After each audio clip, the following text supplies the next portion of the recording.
Bonsoir à toutes et à tous. Au sommaire de ce dernier JT de la saison, les températures se sont envolées ces derniers jours. Une période parfois difficile à vivre pour les personnes les plus fragiles. Alors les structures spécialisées recherchent des bénévoles pour les aider. Nous irons à leur rencontre. Le meeting d'athlétisme de Strasbourg revient avec brio après 8 ans d'absence. Les stars alsaciennes ont réalisé de nouveaux records.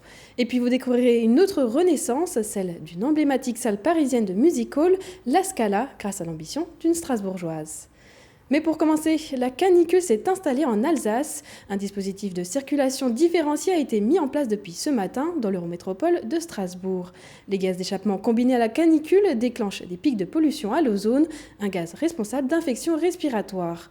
Les fameuses vignettes critères permettent de repérer les véhicules les plus dangereux, ceux qui ne peuvent pas rouler.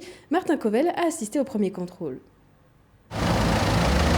Bonjour madame gendarmerie nationale, où est votre vignette critère ? Comment ça, elle est comment ?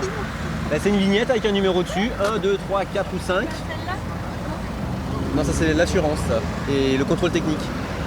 Allez, on vous aide un peu. La vignette critère, c'est un petit rond coloré. Son objectif, identifier les véhicules les plus polluants et permettre la mise en place de la circulation différenciée. Depuis ce matin, les gendarmes scrutent les pare-brises autour de Strasbourg. Les gens ont bien conscience des impacts environnementaux. Par contre, on a effectivement une proportion, comme vous pouvez le voir sur le rond-point derrière moi, de gens qui n'ont pas encore apposé de vignette critère sur leur véhicule, qui est assez importante. Alors pour des motifs différents, hein, soit des gens qui ne connaissent pas le dispositif, soit des gens qui ont changé de véhicule dernièrement et qui n'ont pas encore apposé la vignette. Seuls les véhicules qui disposent des vignettes 0, 1, 2 ou 3 peuvent prendre la route dans l'Eurométropole strasbourgeoise. Les autres, plus nocifs pour l'environnement, doivent rester au garage. L'enjeu, réduire la pollution à l'ozone. En période de forte chaleur, ce gaz irritant pour les poumons se fait plus présent dans l'atmosphère. Une règle pourtant pas toujours facile à comprendre pour les automobilistes. Au niveau pour la pollution, oui, c'est bien, oui, mais bon, voilà, c'est quand même assez contraignant. Il faudrait punir les constructeurs de véhicules parce que c'est eux qui produisent les véhicules qui polluent. C'est pas nous qui choisissons ce qui doit être produit. Je me penche pas trop sur l'écologie, je suis pas trop malheureusement je me sens pas trop concerné. Alors pour convaincre, le maître mot, c'est la pédagogie. Aucun automobiliste n'a été verbalisé aujourd'hui, aucun ne le sera demain. Si le dispositif s'étend ce week-end, les conducteurs fautifs s'exposeraient alors à des amendes de 68 € pour un véhicule léger et de 130 € pour un poids lourd. Ces 2 jours de contrôle vont être importants pour la prise de conscience des automobilistes et qu'ils participent aussi à cette fabrication de l'ozone dans l'air. L'intérêt aussi de la pédagogie, c'est de leur faire prendre conscience qu'ils ont peut-être d'autres modes alternatifs pour circuler pendant ces zones de pollution. Peut-être éviter de prendre sa voiture si on peut, ou de la déposer et prendre un transport en commun ou même le vélo. Parmi les alternatives, le tram. Pendant toute la durée du pic de pollution, un ticket spécial donne accès au réseau CTS toute la journée pour 1,80 € contre 4,50 € en temps normal. En raison des pics de chaleur annoncés, le dispositif de circulation différenciée devrait s'étendre au moins jusqu'à dimanche soir. Et la canicule n'impacte pas seulement les automobilistes, les personnes vulnérables sont aussi touchées. Dans le Haut-Rhin, le réseau APA, Association d'aide aux personnes âgées, s'occupe d'accompagner des seniors isolés, plus sensibles aux fortes chaleurs. Un suivi nécessaire à domicile ou par téléphone qui permet aux personnes âgées de passer cet épisode de chaleur sans encombre. Romain Yertz. Christiane a 80 ans. Après une carrière de professeur de français et des années de bénévolat, l'âge a eu raison de sa motricité. Elle fait désormais partie des seniors dits isolés. De fait, elle nécessite une attention particulière pendant cette période caniculaire. J'avais du mal à respirer hier. L'air était devenu comme figé. Il faisait 30 dans mon salon. La canicule accentue l'isolement parce que vous devez fermer les volets. Donc vous êtes renfermé sur la chaleur. C'est beaucoup. Vous ne pouvez pas vous mettre sur le balcon, rien du tout. C'est pour ça qu'actuellement, je vis dans un courant d'air permanent. Un courant d'air surveillé attentivement par Céline, son auxiliaire de vie. Elle l'accompagne au quotidien depuis 6 ans. Courses, ménage, paperasse, elle l'aide pour toutes les tâches que Christiane ne peut plus faire elle-même. En cette période de forte chaleur, elle porte une attention toute particulière à son bien-être. Faire attention à la température dans l'appartement, surtout encourager à boire. Et puis après, repérer s'il y a des signes de faiblesse, on va dire, physique, quoi. On a aussi des débats des fois sur des sujets. Oui, il faut dire qu'elle a la chance d'avoir quelqu'un d'intéressant Voilà. à ses côtés. Un lien social important pour ces personnes isolées. Pour celles qui ne disposent pas d'une aide à domicile, l'APA met en place un plan canicule. Oui, je suis Georges Compan, je suis un bénévole du réseau APA et je vous téléphone dans le cadre du plan canicule. D'accord, donc là actuellement vous vous sentez bien ? Des bénévoles appellent chaque jour les personnes identifiées comme fragiles et isolées pour vérifier leur état de santé. Nous avons donc des questions à poser. En fonction de ça, donc, on coche. Et si la personne ressent si on sent et si elle nous dit franchement qu'elle a des problèmes, à ce moment-là, nous avons une case rouge donc, à cocher, que l'on fait remonter donc à nos supérieurs pour déclencher donc on va dire une aide médicale. Georges et ses partenaires bénévoles sont une ressource importante de l'APA qui dispose en plus de 3000 salariés dans le Haut-Rhin. On est toujours à la recherche de bénévoles, aussi bien au niveau de l'APA Lib qu'au niveau de l'APAMAT pour ce genre de situation. Aujourd'hui, heureusement, les gens ont encore à cœur d'aider leurs prochains, toujours en se projetant et en se disant « demain ça peut être moi » ou « demain ça va être moi ». Pour participer à l'accompagnement des 20 000 bénéficiaires de l'APA, il vous suffit de contacter l'association via son standard ou son site internet. Transition énergétique et environnementale, intelligence artificielle et dynamique entrepreneuriale, ces sujets sont sur toutes les lèvres au Palais de la Musique et des Congrès. Élus, entreprises et scientifiques se sont retrouvés pour le 360 possible. L'objectif par l'innovation est trouver des solutions. Plus d'explications avec l'organisateur de l'événement. L'innovation, je dirais, c'est comme la création de richesses. Plus on en fait, plus on a envie d'en faire. Tout le monde a un rêve en disant « je vais être un peu plus utile » pour un monde qui sera un peu meilleur pour tout le monde.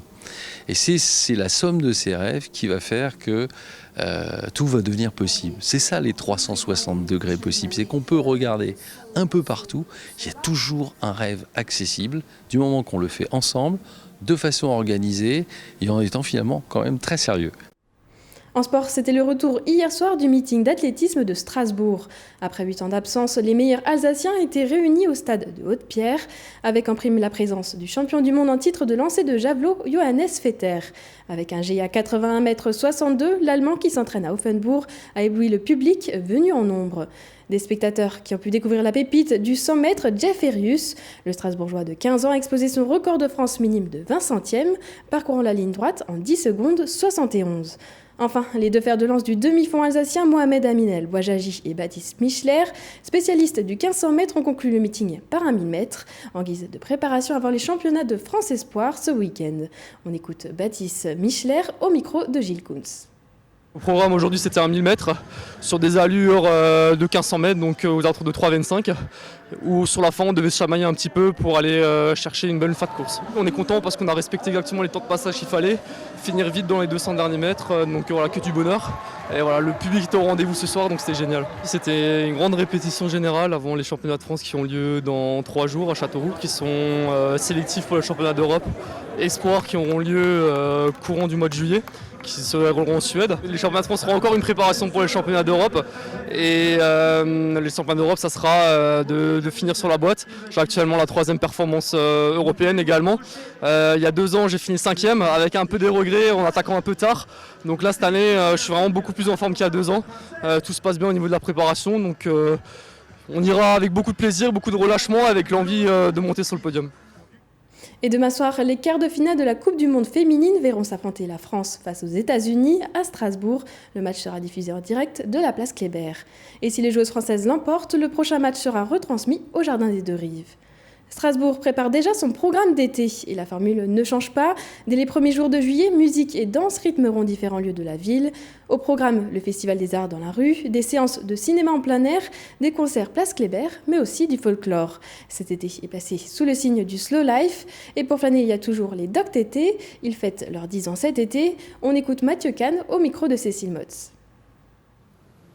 C'est aussi un peu le final. On a créé la plage urbaine il y a 10 ans. On a créé le Festival des Arts dans la rue il y a maintenant 5 ans. C'est sa 5e édition. On a été les premiers à aller faire du mapping comme on l'a fait sur les cathédrales. Maintenant, tout le monde en fait aujourd'hui, donc il faudra probablement repenser ça aussi à l'avenir. Mais je pense aussi que la politique événementielle, elle doit accompagner la transformation de la ville. Et donc aujourd'hui, on se déploie aussi sur des espaces qui n'existaient pas ou qu'on ne pouvait pas utiliser comme ça il y a 10 ans.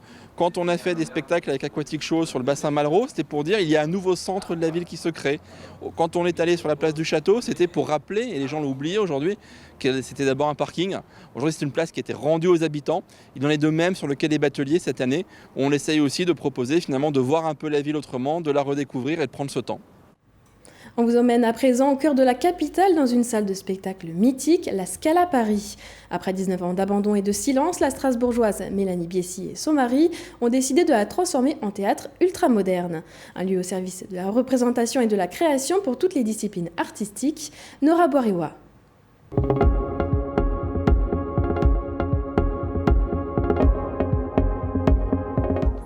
C'est l'histoire de la Strasbourgeoise Mélanie Biessy et de son mari Frédéric Biessy. Ils se rencontrent en 2001 et 15 ans après, tombent amoureux de la salle de spectacle mythique La Scala.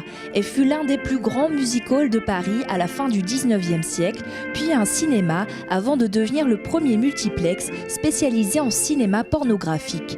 Fermé en 1999, elle tombe en ruine. À la tête d'un fonds d'investissement, Mélanie Biessy apporte 19 millions d'euros pour la transformer en salle de théâtre ultramoderne. J'ai pas eu peur d'y aller et puis surtout au contraire, ça m'a nourri énormément, puis ça donne un vrai sens à ma vie et puis à l'argent que je gagne. Moi j'ai toujours aimé développer des projets et ça c'est le cœur de mon fonctionnement et c'est ce que j'ai fait dans ma vie professionnelle. Et puis là quand l'opportunité s'est présentée et qu'on a dit allez on y va, bah voilà, on mettait ça en œuvre dans notre vie de couple et puis dans un domaine qui est juste exceptionnel et fabuleux. La Scala Paris a ouvert le 11 septembre 2018, la date anniversaire du premier rendez-vous de Mélanie et Frédéric. Ils ont voulu faire de ce théâtre un lieu de dialogue entre artistes. On peut y voir du théâtre, de la danse, des concerts, du nouveau cirque, des arts visuels et numériques. L'ère du temps et la manière dont on vit doivent créer des lieux dans lesquels il y a la rencontre de tous les arts et de tous les artistes. Et du coup, ça donne une vie intérieure à la maison folle.